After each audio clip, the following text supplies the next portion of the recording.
고요한 지혜의 길, 윗바사나 수행에 오신 것을 환영합니다.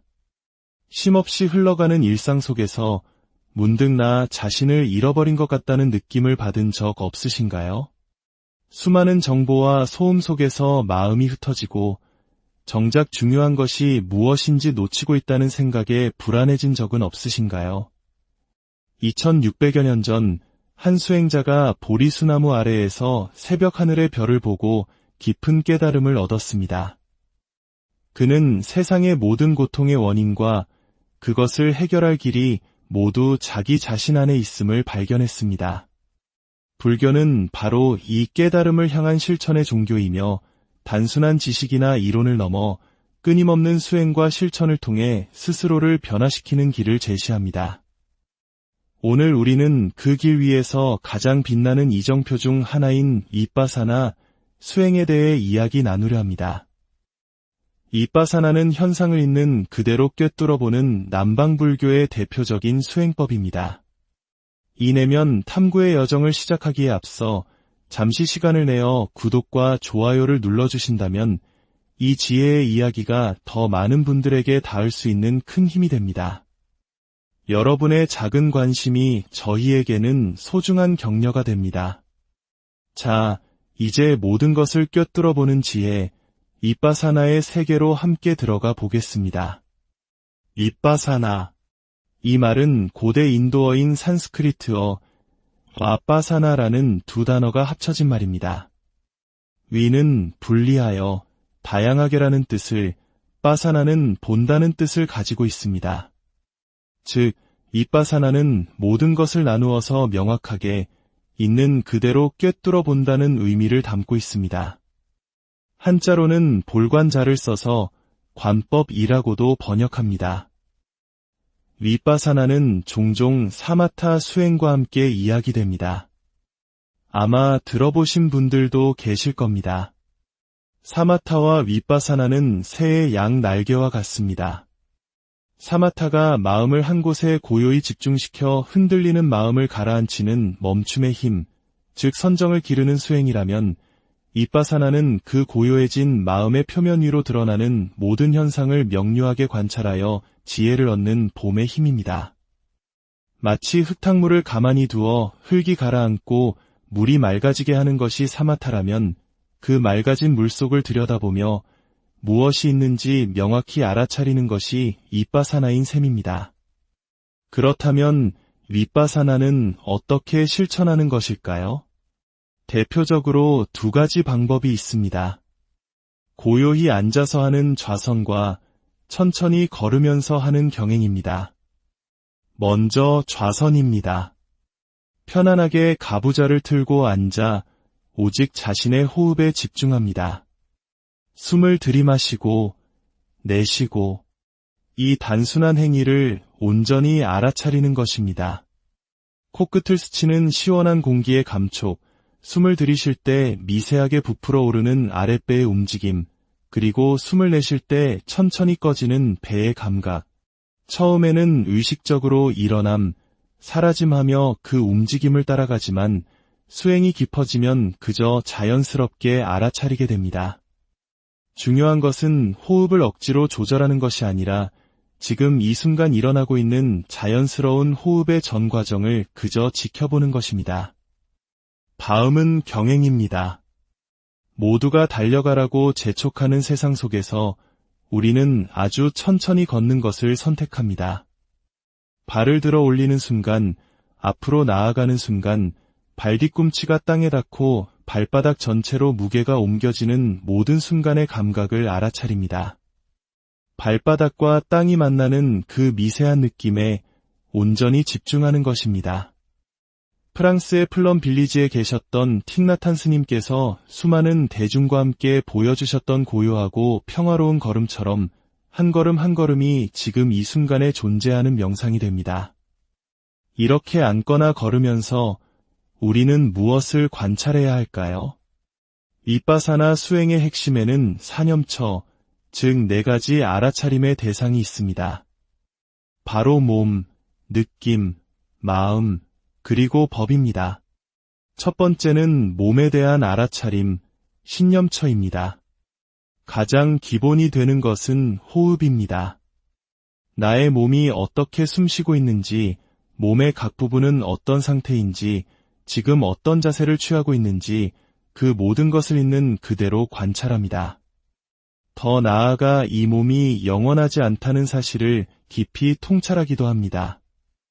부처님 당시에는 수행자들이 숲속에 버려진 시신이 썩고 변해가며 결국 흙으로 돌아가는 과정을 직접 관찰하는 부정관을 통해 몸에 대한 집착을 내려놓기도 했습니다. 한때 온 나라의 사랑을 받던 절세미인조차도 죽음 후에는 한 줌의 백골로 돌아감을 직시하며 우리가 그토록 집착하는 이 육신의 무상함을 깨닫는 것입니다. 두 번째는 느낌에 대한 알아차림, 수념처입니다. 우리 삶은 끊임없는 느낌의 연속입니다.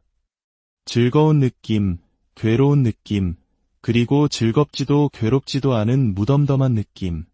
길을 가다 방탄소년단을 마주쳤을 때의 벅찬 기쁨도 느낌이고 사랑하는 이를 잃었을 때의 가슴 아픈 슬픔도 느낌입니다. 이빠사나는 이러한 느낌들이 일어날 때 그 느낌에 휩쓸리는 것이 아니라 지금 즐거운 느낌이 일어났구나, 괴로운 느낌이 사라지고 있구나 하고 한 걸음 떨어져 객관적으로 바라보는 훈련입니다. 바로 이 지점에서 우리는 번뇌의 고리를 끊을 수 있습니다. 불교의 12연기 가르침에 따르면 느낌은 가래, 즉 집착과 욕망으로 이어지는 중요한 연결고리입니다. 좋은 느낌을 계속 붙잡으려 하고 싫은 느낌을 어떻게든 밀어내려는 반응이 바로 고통의 시작입니다. 느낌을 그저 느낌으로 알아차릴 때 우리는 이 자동적인 반응에서 벗어나 자유로워질 수 있습니다. 세 번째는 마음에 대한 알아차림, 심념처입니다. 내 마음 속에서 어떤 생각들이 피어오르고 사라지는지를 관찰합니다. 탐욕스러운 마음, 화가 난 마음, 들뜬 마음, 우울한 마음, 혹은 자비롭고 평온한 마음까지. 생각은 하늘을 떠다니는 구름과 같습니다. 우리는 구름이 아니라 그 모든 것을 지켜보는 고요한 하늘입니다. 내 마음의 상태를 판단하거나 억누르려 하지 않고 그저 지금 내 마음에 이런 구름이 지나가고 있구나 하고 알아차리는 것입니다. 네 번째는 법에 대한 알아차림, 법념처입니다. 여기서 말하는 법은 세상의 모든 현상, 모든 존재를 의미합니다. 현대 양자물리학에서 세상의 모든 것이 에너지 파동으로 이루어져 있다고 말하는 것처럼 불교에서는 눈에 보이고 귀에 들리는 삼라만상 모두를 관찰의 대상으로 삼습니다. 내가 보고 있는 이 화면, 들려오는 소리, 내 몸을 감싸는 공기, 이 모든 것들이 어떻게 인연따라 생겨나고 머물러 조건이 닿으면 사라지는지를 통찰하는 것입니다. 처음에는 단순한 대상이었던 법이 수행이 깊어지면서 결국 부처님께서 말씀하신 무상, 고, 무아라는 진리로서의 법으로 드러나게 됩니다. 이 네 가지 사념처 수행을 돕는 보조적인 수행법도 있습니다. 바로 오정심관입니다. 우리 마음을 어지럽히는 5가지 장애를 다스리는 5가지 명상법이죠.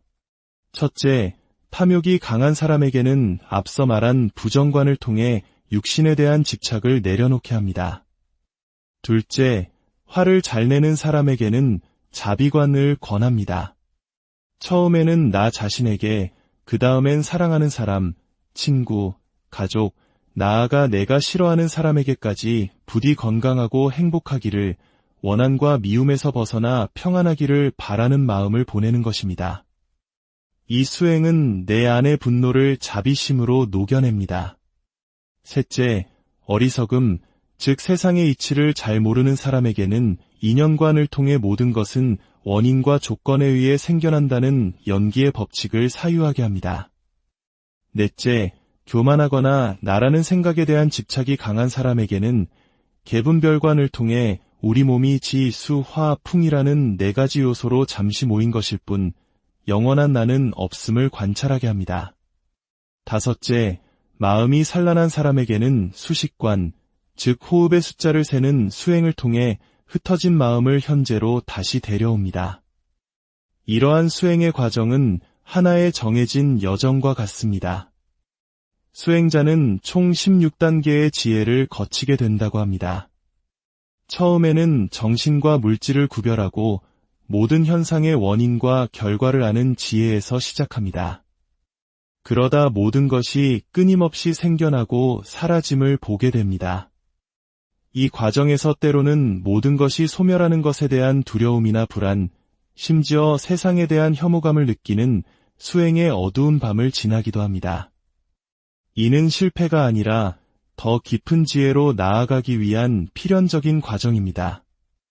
이 고통스러운 단계를 지나면 모든 것에서 벗어나고자 하는 간절한 해탈의 열망이 생겨나고 마침내 좋고 싫음의 분별을 넘어선 고요한 평정의 지혜에 이릅니다. 이때 수행자의 마음은 모든 번뇌가 꺼진 촛불처럼 고요해지며 마침내 세속적인 마음의 흐름이 끊기고 성인의 반열에 들어서는 궁극의 지혜를 체험하게 됩니다. 그리고 마지막으로 자신이 걸어온 모든 길과 얻어진 깨달음을 되돌아보며 그 지혜를 확고히 다지게 됩니다. 물론 이 16단계를 모두 이루는 것은 쉽지 않은 길입니다. 하지만 모든 것은 시작이 반입니다. 중요한 것은 이론이 아니라 실천입니다. 결국 위빠사나 수행의 궁극적인 목적은 내 삶의 모든 문제와 그 해답이 다른 누구도 아닌 바로 내 몸과 마음 안에 있음을 깨닫는 것입니다. 괴로움의 원인도 즐거움의 원인도 모두 내 안에 있습니다. 내 몸과 마음을 정확하게 알아차릴 때 우리는 비로소 문제의 근원을 보고 해결의 실마리를 찾을 수 있습니다.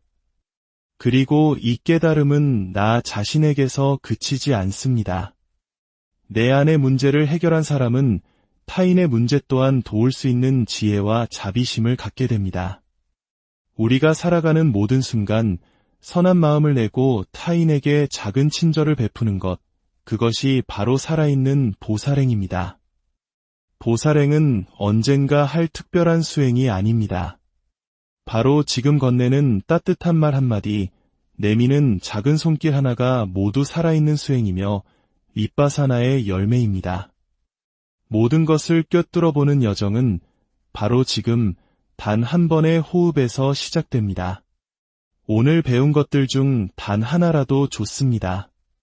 잠시 눈을 감고 자신의 호흡을 느껴보거나 걸을 때 발바닥의 감각에 집중해보는 것부터 시작해보십시오. 여러분의 모든 순간이 평화와 지혜로 향하는 발걸음이 되기를 진심으로 기원합니다.